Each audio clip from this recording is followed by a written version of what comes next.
We're doomed, we're saved. The Biorevolution Podcast. Your hosts, Louise von Stechow and Andreas Horchler. Welcome to We're Doomed, We're Saved. Welcome, Easy. Hello. As the new year just begins while we're recording this, maybe for you like for others, with promises to improve, to quit smoking, to quit alcohol, to get in shape, to stay young and attractive. So basically to create and become a new me. We thought we'd be calling this episode, therefore, New Year, Old Me, no biohacks needed.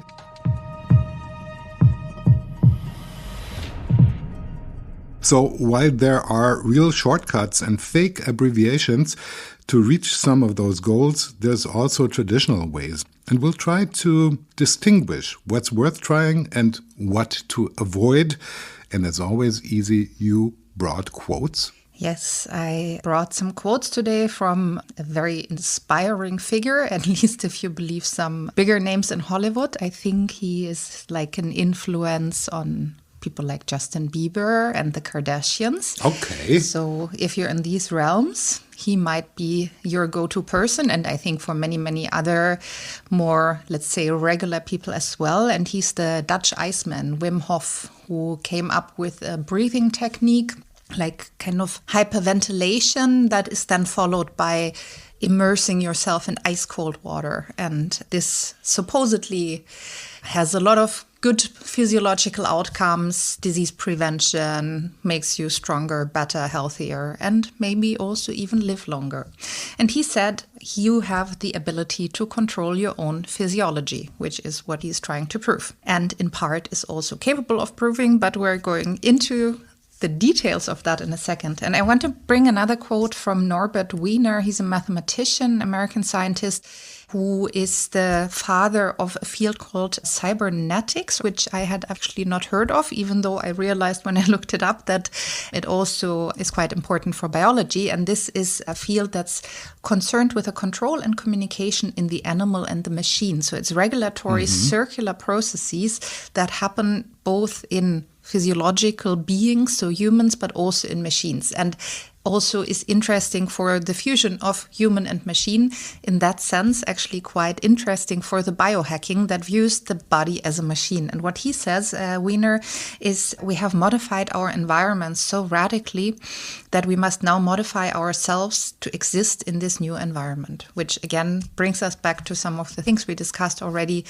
Absolutely. Our bodies, our evolution has not kept step with the developments that we have in our environment, all the new technologies, all the different lifestyle modifications that we have that don't fit our ancient physiologies that are meant for something else. As for the Wim Hof, I certainly wouldn't go down that path because it would mean instant heart attack for me and not controlling my physiology. Yeah, and quite to the contrary. And indeed, this is a challenge with this method because there are some people who have died by exercising it, especially if you do this hyperventilation while in the water. There have been people who have drowned while doing that, which again is not that great. Even though there are, in this case, so for many of the things we'll discuss today, there's absolutely no scientific evidence that it has a benefit. For this technique that is being used, the combination of the breathing and the ice bathing, there seems to be some scientific evidence that it actually does have a benefit, in credit of Wim Hof, who I still would not follow as my guru. But to give him the benefit of the doubt, I think there is something to it, even though I don't want to try it. Yeah.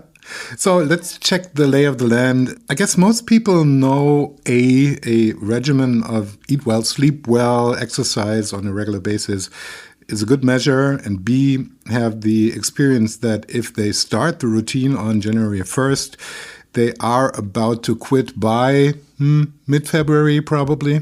Yeah, or mid-January. January. Roughly. Mid-January. Mid-January already. I think it's often. So, I mean, the first 2 weeks in the gym are really bad always. The first 2 weeks of January, it's like so crowded and then goes down significantly towards the end of January. Yeah, I mean, many of these things that we take as good New Year's or New Year's resolutions are not that long lasting. And this is a general problem with these short-term lifestyle modifications, such as any kind of diet. Most diets work for as long as you do them. If you stop them, they stop working and you will gain the weight back. And this is true for many of these positive things that you do. You need to do them basically for the rest of your life. That, of course, brings a challenge with it, because if you really want to have a better, healthier lifestyle, then these short-term measures might not do you any good and might indeed do you harm, because for many people, studies have shown that with each diet, you gain back a little more weight. Once you bounce back, this is the so-called yo-yo effect, and even jumping a little bit higher than before. From bad to worse. Mm-hmm. Exactly. So this might not be the solution that we're looking for. And maybe what we want to discuss today is, do we even have a problem that needs a solution? So do we need to be this new version of ourselves? Exactly. Or might it be that we can just stay the old version?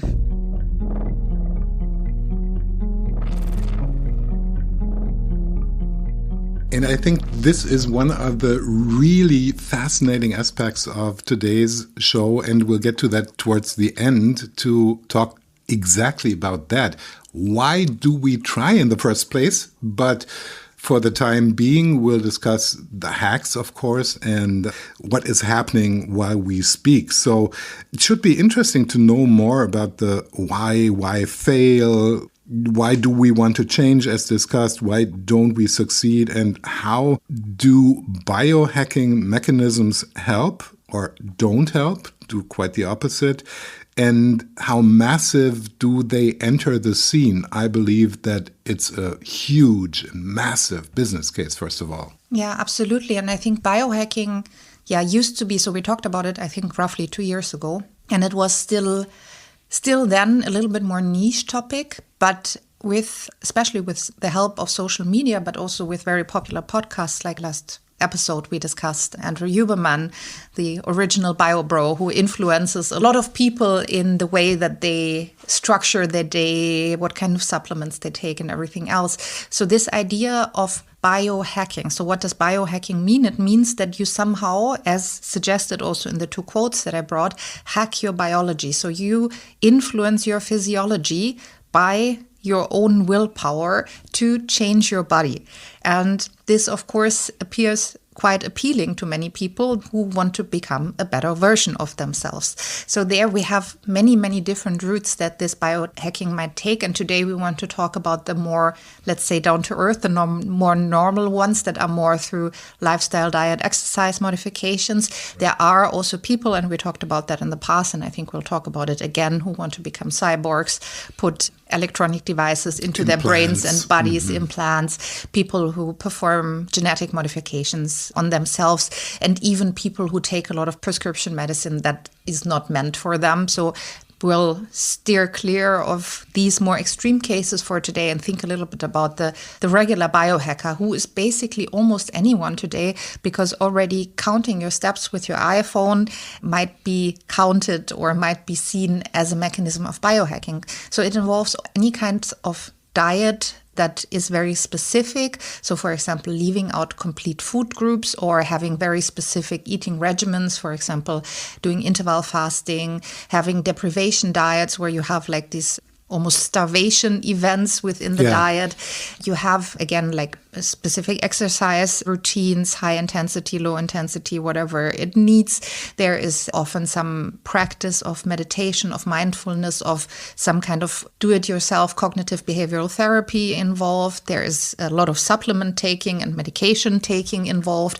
And there are also other things like, for example, having specific light routines. So this is also very common for people to only, for example, Huberman suggests having direct exposure to daylight early in the morning. So you need to go out and look at the sky for 10 minutes, or other people suggest have specific glasses to not be exposed to blue light, which indeed is shown not to be great to fall asleep. So if you look at your phone a lot before you go to bed, the light is bad for going to sleep. Also, what you do on your phone is probably not helpful. But there is many different practices for this biohacking. The whole goal of it, of course, is on the one hand to be this better version of yourself, so to be more fit, to be less stressed, to look better, to feel better, and to perform better. So all these things are, of course, our goals. So we try to hack our biology to attain those goals.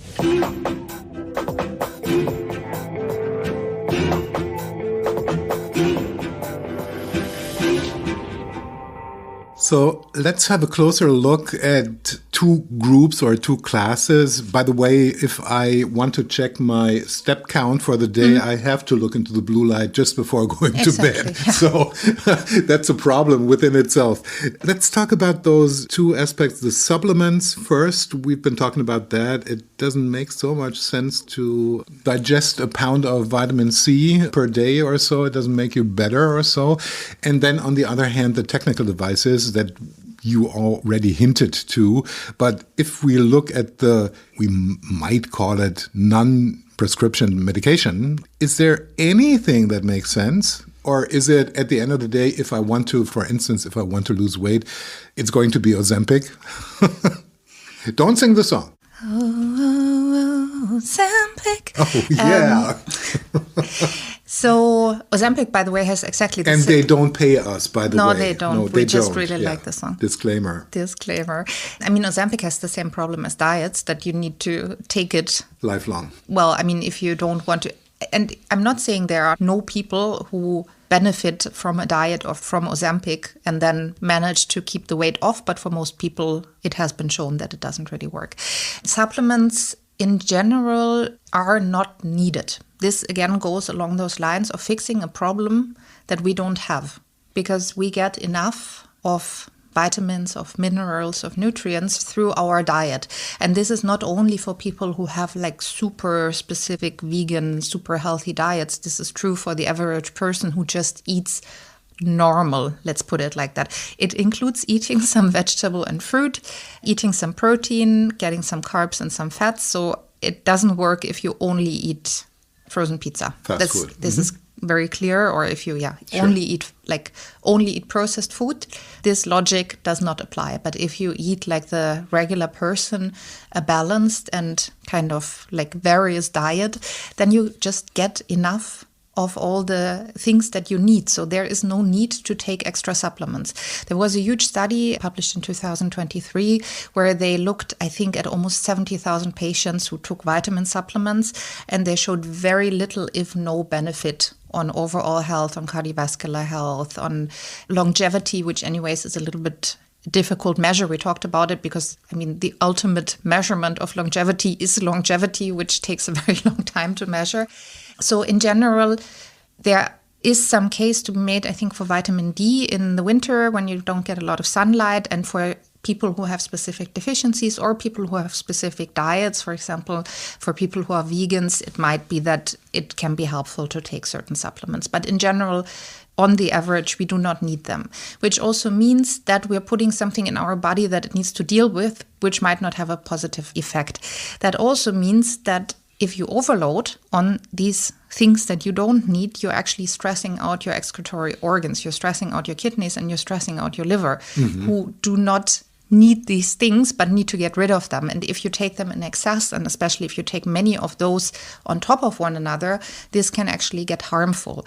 There is two other things to it. Of course, these supplements might interact, for example, with medication that you're already taking, for example, contraceptives or antidepressants or statins or something that are like common medication that you take for chronic conditions. And here, these interactions might, on the one hand, lead to adverse events, or on the other hand, to this medication not working properly anymore because of these interactions. So the enzymes that interact with drugs, they might become, let's say, like confused by the overload of things that they have to deal with. It's a very like simplified way to put it, but it's just an overload. There's also another challenge to that because most supplements are not regulated. So it means you don't need to go to the pharmacy to buy them. You can just go somewhere to a regular shop and say, like, I'm buying that. But that also means that often they don't contain the correct amounts. So you might actually have much higher or much lower concentration of what it is supposed to be. And also you don't have the guidance yet that you would have if you consult a doctor or even a pharmacist, because you're just taking something. And this is also one of these really innate principles of biohacking that we know our bodies best. We are in charge. It's this libertarian idea. I know what's best for me, which is not necessarily true. It's just maybe a feeling we might have, but why would it be best for us just because we get the feeling that we need to take all these things? Even, I think for most vitamins, in general, they're not harmful if we don't take them in excess. There's this famous example of Nobel Prize winner Linus Pauling, who was really like a brilliant scientist, but in later years became hardcore advocate for vitamin C taking, and he took like massive doses of vitamin C every day and tried to really make a case why that would prevent cancer and common cold, but it just could not be shown, and probably is just not very nice for your stomach, might even lead to ulcers or something if you just overload on vitamin C every day. But there are also other supplements that are, for example, melatonin to sleep. There's collagen that apparently, I don't think the scientific evidence is conclusive. Exactly, makes your skin more firm. Mm-hmm. So all these things. But the problem is that there is overall, for most of them, scientific evidence lacking that they really have the desired benefit. So there are exceptions of supplements here and there that do seem to have the effect. But even then, it's again the question, do we need them? So I have the example presentation of one of my students, shout out if you're listening, who introduced the concept of creatine taking, which he's a personal trainer, and it seems to be really helpful for building muscle and building endurance. And I looked at the literature, and okay, I have to say, to me that looked like one of the supplements where I could not find like the bigger flaws.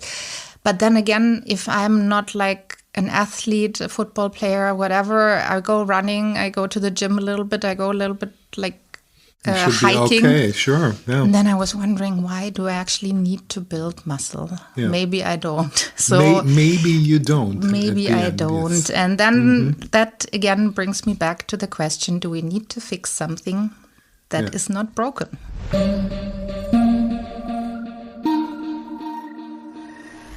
We'll get to that in a minute, but of course we have to talk about the digital age, and among other digital addictions, one could be called the urge to measure what's going on with our bodies. I mean, while our ancestors until very, very recently did not have a clue what their heart rate was or blood pressure was at a certain time of the day and wouldn't have called it meaningful to count daily steps, we look at it as smart after the corresponding devices, of course. What are the current trends there, and are there any that have meaning and, as we are speaking about New Year resolutions, make sense? Yeah, I think in general it has been shown that the tracking of movement, so the step counting, is beneficial for most people to just move more, because it's a very quick check-in that shows you that you should move more. And it seems to be an intrinsic reward system that gets you to exercise just a little bit more. And I would say And I can affirm, every once in a while, I check that and say, okay, it's only 3,000 steps today. What's going on? So that's not sufficient. Yeah, exactly. So I think here this is something where it's a little, I would say, hard to find a flaw with it. But there are other measurements which are, in my mind, a little bit trickier. Sleep quality measurement. I think as someone who sometimes sleeps pretty badly, and I know why I sleep badly because I'm stressed, but in that moment I cannot really do a lot about it. Knowing that I sleep badly does not help. I have to say, I do not need my Apple Watch to tell me that I sleep badly. I just sleep worse. And I think this is true also for general. These stress measurements can be helpful, partly, but they can only be helpful if you also have an instrument to do something about it in that moment. So if you have the chance to actually make a meaningful change about the thing that you're measuring. And therefore, the step count, as simple as it is a good measure because you have a very simple solution: walk more. For other things, some people, I think, see it as something very positive. For example, also the stress measurement with watches like Apple Watch or Garmin or similar devices that tell you you're stressed right now. If you then have the capacity to do something about it, this is great. But if you don't, you will just get more stressed, and this is not beneficial. The more advanced types of measurements are, for example, blood sugar measurements that people do, which again can, of course, be helpful to know if you're eating the right types of foods. But then again, if you're not a diabetic, maybe also it's fine not to constantly know your blood sugar level, because then you might never enjoy a cookie again. Or True. It might get very hard. So again, bringing this back to maybe... It's a little bit funny because on the one hand, you have in this biohacking community, biohacking sounds now very, again, niche, but I think it's a lot of people who are now buying into this trend of self-optimization by biological means. Yes, of course. I think here it's really this idea that you can control your body, but at the same time, you find it very hard to listen to your body. You become a little bit alienated because you put all the technology in between you and your feelings. And I think, for example, this idea of measuring blood sugar, again, if you're at risk of developing diabetes, or if you have like other very specific conditions, or you really need to track your diet for some reason, that might be a good idea. But if you're just a regular person, you will also know if you're full, and you will probably also feel in your body if you ate too much sugar. So this, again, it's a little bit of a disconnect here. Yeah. So it's just the question, do we need it? Absolutely.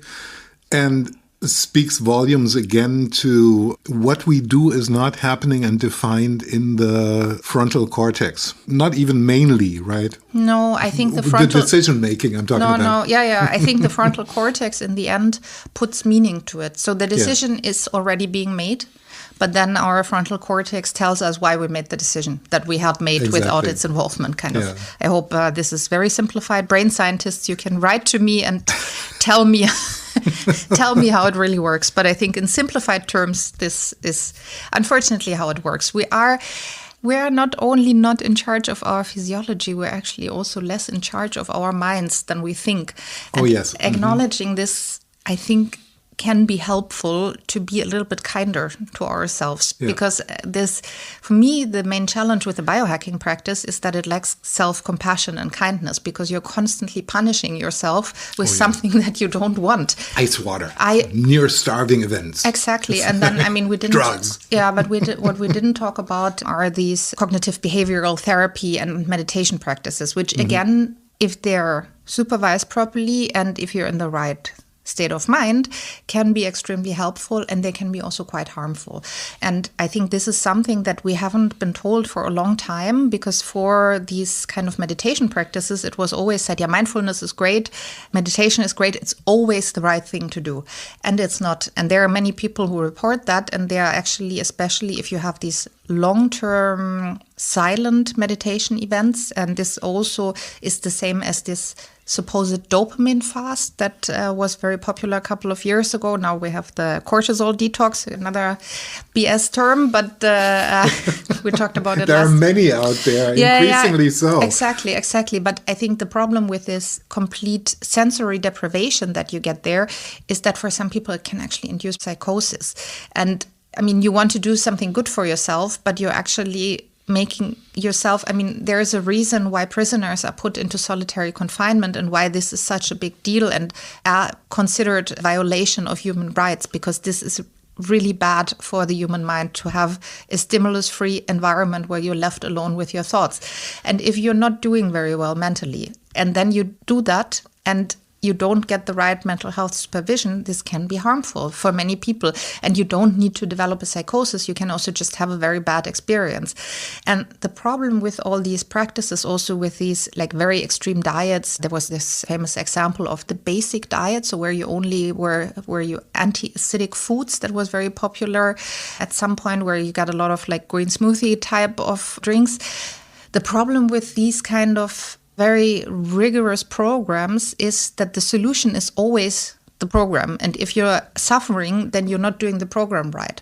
You start fixing a problem that might not be broken or that might need real help. And then you start self-medicating, putting yourself through therapy without the proper means, the proper instruments. Absolutely. And this can, even if it's not involving illegal drugs or anything crazy, even if it's really just being in silent for too long or only drinking juice for too long, can actually be quite harmful to your mind and bodily health. And this is something that we need to consider, that just because it doesn't appear extreme on first glance, it might still have pretty severe effects on our well-being, and that we should consider if it's the right thing to do, if we don't need it.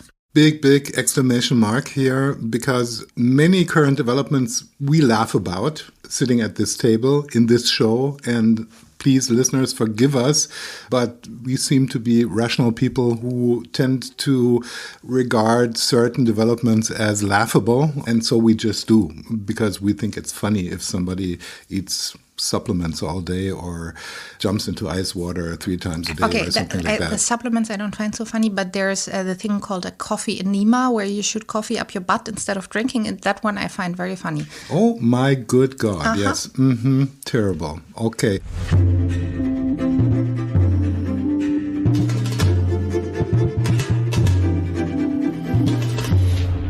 By the way, did you ever try a diet? I did.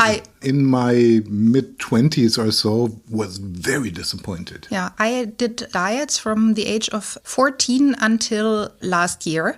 And then I decided that I will never diet again. And since then, I'm weighing a little bit less and I'm a lot happier. No more. We shouldn't have scales in our houses. Yeah, I also don't use the scale. Yeah. Or like very rarely, because it's just... That's the thing, that's again this measurement, and it's a simplified way to say that, because again, if you have a disconnect from your physiology somehow, then you need this measurement to be able to do something about it. So, for example, I mean, this step count, I think for many people, they don't know how many steps they would walk. They feel like I'm moving a lot. And then if you look at it at the end of the day, you might have not moved at all. Yeah. So in this case, it might be quite helpful to have this kind of check-in. The same if you're slowly gaining weight and you don't want to accept it, then maybe weighing yourself is a very good idea. But at the same time, I mean, this can become a self-serving purpose, which... at least for me, does not make my life better. And also, for weight, I think you have this very simple measurement. Do your clothes still fit? Yeah, if they don't, then you might have gained weight. And again, another disclaimer. I mean, we're talking about the normal people, not those who are really obese or something. Yeah. That's a different topic. We're talking about those who maybe have in a range of 5, 10, 15 pounds too much, and in the summertime when they move more, they lose that kind of weight anyways again. Yeah. You know? Yeah, and also, I mean, for obesity, I mean, this is still, even if people don't want to accept it, I mean, it's a pathology, which is, of course, difficult to accept because it's very lifestyle related. And this is true for any kind of also substance abuse, where this tenor was, but why don't you just behave smarter? I mean, why don't you just eat less? Why don't you just not do drugs like Nancy Reagan? Just don't do it. But I mean, it's not so easy. And it's, of course, shaped very much by your environment that you grow up in. If you have healthy food available, if you have drugs or alcohol or something available in your close vicinity, I mean, the likelihood of falling into these traps, of course, increases. But there's also a personality question that some people just have more addictive personalities. And for metabolism, some people just don't metabolize in the same way or don't have the same satiation signaling. So in these cases, the problem is that still here, diets don't really help. It doesn't really matter if you want to lose 3 or 300 pounds. Right. It's still this problem of the short-term effect. So here really, I think what you need is to modify your lifestyle, but this is easier said than done, because usually the lifestyle that you have is a product of your environment. And here, I think for me, this problem with the short-term goals is that it might make it even harder to change your lifestyle, because you set completely unrealistic goals on a short term, or maybe attainable goals, but you can only attain them for maybe 3-4 months, because you're only looking forward for this horrible period to end where you don't have to do this thing anymore. And once you're done with it, then you're done with it. And then you bounce back to where you were. And I mean, if you are a person who loves ice bathing, and I know some people, I mean, I also like to sometimes be in cold water, but I also know some people who go swimming every day in a cold lake in Berlin, and they love it. So if this is something... In the wintertime, if this is something that you can enjoy, then of course this is a great idea for you. Or if you are someone who doesn't need to eat regularly and enjoys interval fasting, this might be the right thing for you. But I think it really depends very much on your physiology and also on your lifestyle, if this is something that you can implement. And having this extreme short-term measures just doesn't really seem to make so much sense. And there, I mean, on social media, you have all these advertisements like disappear for 2 months and come back as a new yeah, but it's true. They really say that. And it's like cortisol detox or diet or like read a couple of self-help books and then you will be very smart. Or I don't know what kind of, there's also this like man living together somewhere in the jungle, only eating meat and not getting distracted by women, kind of bio-bro mentality. We do sports and then we talk about stuff and yeah. So, I mean, again, this works on a short term, and maybe if you're not into vegetables and women, that's a great idea to just live with other guys and eat meat in the jungle. But again, I mean, it doesn't feel sustainable. And taking yourself, we discussed that last episode for the cortisol detox, taking yourself out of society for many people is not an option. So we are stuck with our lifestyles. We are stuck with social media. We are stuck with all this changed environment that Wiener says in his quote. So we need to somehow adapt to it. This is absolutely true. But I think we need to also do it in a way that doesn't make ourselves feel very unhappy while we do it. And this can be very personal. Again, if you're into painful things, or if you're, for example, someone who can sit for a long time in silence, for example, my husband, he's pretty good with being alone with his own thoughts for a long time. He just meditates without knowing that he meditates, or without intentionally meditating. That's great. Mm-hmm. Absolutely. But for most people, being alone with their thoughts is absolutely terrifying. Mm-hmm. And so different things work differently for different people. Yeah. And doing the things that other people say is right. And this is something that all this also social media craze, like this is the secret they have been hiding from us for a long time. If you only take this supplement, you will always sleep 8 hours. If you only do this diet, you will never gain weight again. And I mean, this sales pitches. Exactly. But this also puts up this kind of conspiracy theory vibes or conspiracy tale vibes that, I mean, who is keeping all these secrets from us? That would improve our lives so much if we would only follow them. Bill Gates or the government? Both, yes. Oh, both, okay. Yes. No, but now it must be Elon Musk, right? True. Yeah, absolutely.